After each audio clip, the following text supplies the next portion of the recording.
Ah, now I got it. Okay. Okay, good. So we'll start from the beginning. Where were your parents born? Both my parents were born in Montreal, Okay. And and my one of my grandparents was also born in Montreal. you were born in Montreal as well? I was born in Montreal. Okay. And where did you receive your education? Elementary, secondary, and post-secondary? So I went to Jewish day school in Montreal for my elementary and high school. I did 1 year of CEGEP, but then I moved out west and I did my undergraduate at the University of Alberta in Edmonton. And I came back to Montreal to do my master's degree. Okay. And what is your occupation? Currently, I'm a teacher. Okay. And where do you live now? I live in the West Island in Dollar des Ormeaux. Okay. And now we'll get more to the meat of the matter where we got rudely interrupted by technology. What is the best thing in your experience about living in Quebec? I really do like the French in Quebec. I like the fact that people who are living in Montreal are open-minded and are more worldly. Having lived in Alberta, I can say that it wasn't the case when I was living there. It didn't seem as open-minded. I know the rest of Quebec is probably not the same as Montreal, but I love living here. I love seeing the different cultures, the different languages, and I feel like it's a special place in the country. Describe your relationship to Quebec in a single word. Conflicted. Okay, fair enough. Uh, where do you feel most at home in Quebec? For example, in communities based on language, culture, profession, or geographic location? I have to say culturally, I'm Jewish. I'm part of the Jewish community. I think that's where I feel most at home. Okay.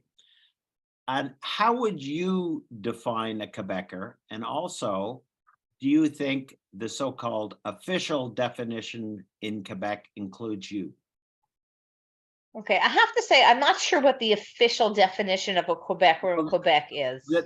that's a good point, and we'll expand on that. I had trouble with this question. We wanted to include it because there are several, and we put it in quotation marks because the government espouses what comprises a Quebecer. Other people have their own definition. There are several so-called official definitions floating out there. So I guess the question is really, in the ones that you've heard or experienced, do you feel that you fit that definition? Okay, I was born in Quebec. Mhm. Returned to Quebec. I consider myself a Quebecer. I think that anybody who lives in Quebec and wants to consider themselves a Quebecer should be considered a Quebecer. If I lived anywhere else and I decided that that's where I'm from and that's what I want to call myself, I don't think anybody would ever have an issue with it. So it's only here that people seem to think that it's not up to the individual to decide if they're a Quebecer or not. Okay, fair enough. Has your sense of identity as a Quebecer changed over the years? And if so, in what ways? Well, I have to say, I absolutely feel more like Quebecer now than I did growing up. Having left Quebec to live in Alberta and then making the choice to return, I have to say, I felt more like a Quebecer when I was living in Alberta than I did in the 18 years before I moved away. And now that I'm back here, having chosen to come back, I certainly don't feel like an Albertan or any other part of Canada, although Canadian, yes, but I absolutely feel more like a Quebecer now. Okay. What would you say is the most difficult thing about living in Quebec right now, in your experience?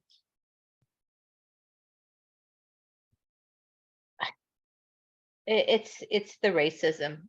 It's the ignorance and of the general population in Quebec outside of Montreal who seem to be so unenlightened and so cut off, and the government's desire to keep people ignorant and cut off and not and not have an understanding of what a minority is or what somebody different is.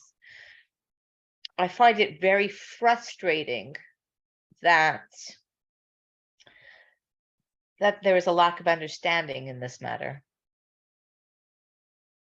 Okay, in recent years, Quebec's Francophone majority has identified a number of linguistic and cultural threats. Which of these concerns do you share and support? And which of these concerns make you feel excluded or targeted? You know, it's very funny. All these rules that keep coming up from language don't really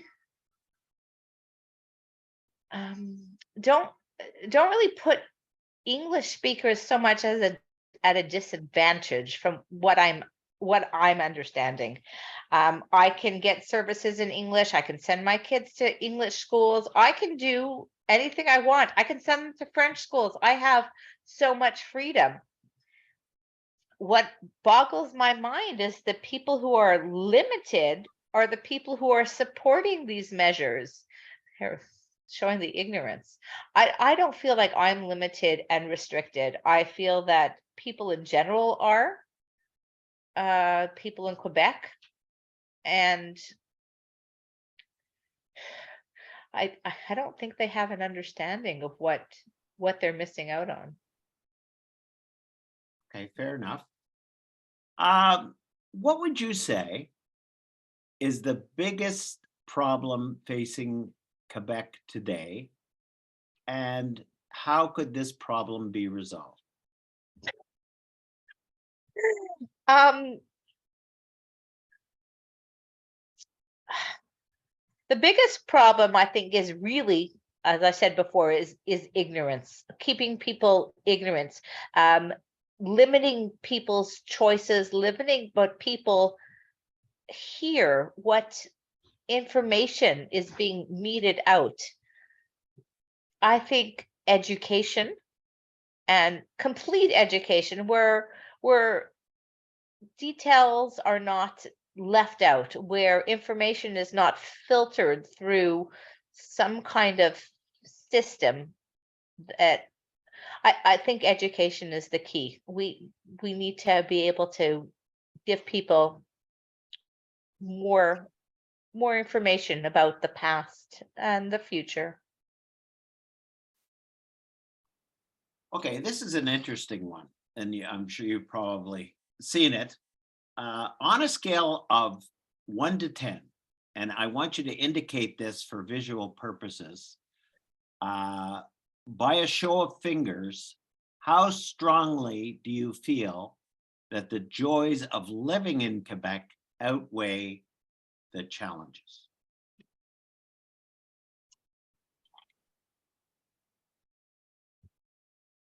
Great, that's wonderful. Thank you very much for that. I find this is an interesting visual tool. Yeah, I see you're gonna flash all the fingers in your documentary. Well, you're gonna. I got this from Guy Rogers. We'll talk about this after, but I want to just finish up. Is there anything else that you would like to say about your sense of identity or belonging in Quebec?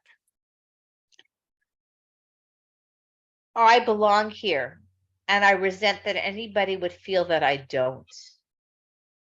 And people who don't speak French at all but feel they belong here shouldn't be told that they don't belong here. The recent news saying that only French immigrants will be allowed to come to Quebec boggles my mind. I'm it's I don't even know. It's beyond words. Well, thank you very much. That's the end of the official questions. But what I'm going to do, I just like to touch on some things which I'm doing with everybody that I pick up as I go along and people talk, and it brings up more questions. I'd like to get back to something you said earlier.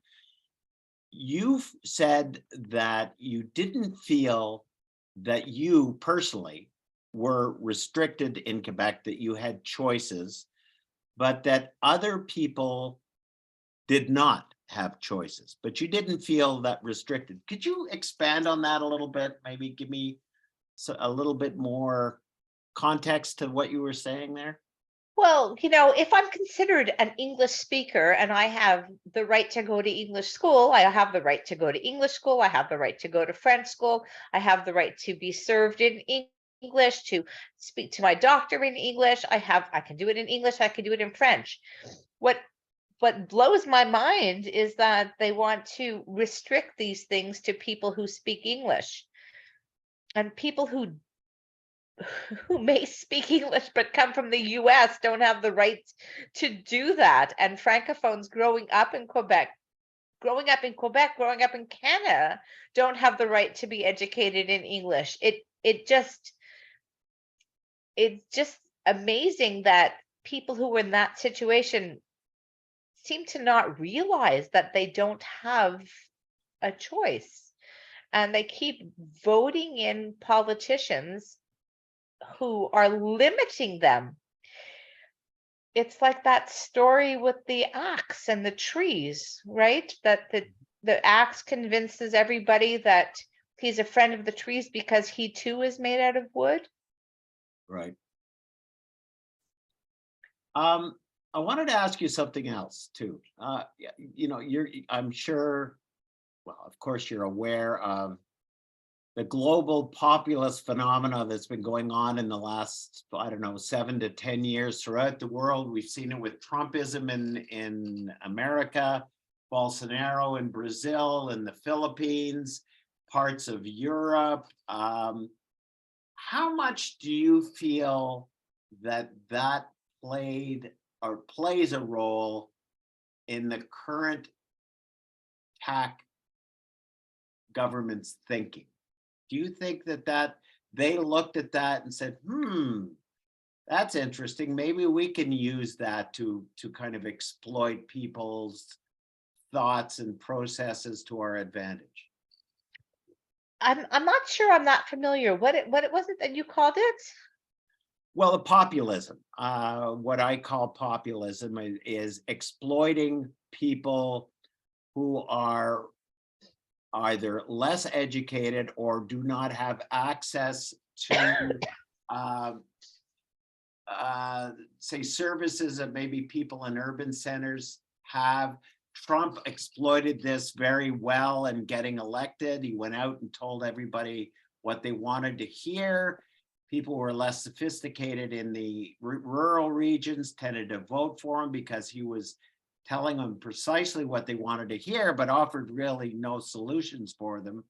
And this whole methodology has been adopted in various democracies around the world. We saw it in Brazil, we saw it in the Philippines, we've seen it in populism rising in parts of Europe. Do you think this played a role in the CAC government's rise to power? Do you think they looked at this model? 100%. Yeah. 100%. There is no question. I mean, the masses are made to believe that they're doing the right thing, that this is what everybody is thinking. Yes, let's be sheep. This is the way it is. Oh, 100%. There's no question. We keep hearing Legault say, well, this is what the majority wants. This is what the majority thinks. you know, when if you're made to feel that that's what everybody thinks, well, that's the way it is. It takes very strong voices to go against the grain, especially if everybody is going in one direction. It's hard to swim upstream. Absolutely. Well, that concludes the formal portion of this. I'm going to stop the recording. We can chat for a little bit if you'd like, but I just wanted to say thank you very much. A great interview, and you had some great insights. Thank you. Oh, well, I'm hoping that I've had something to say.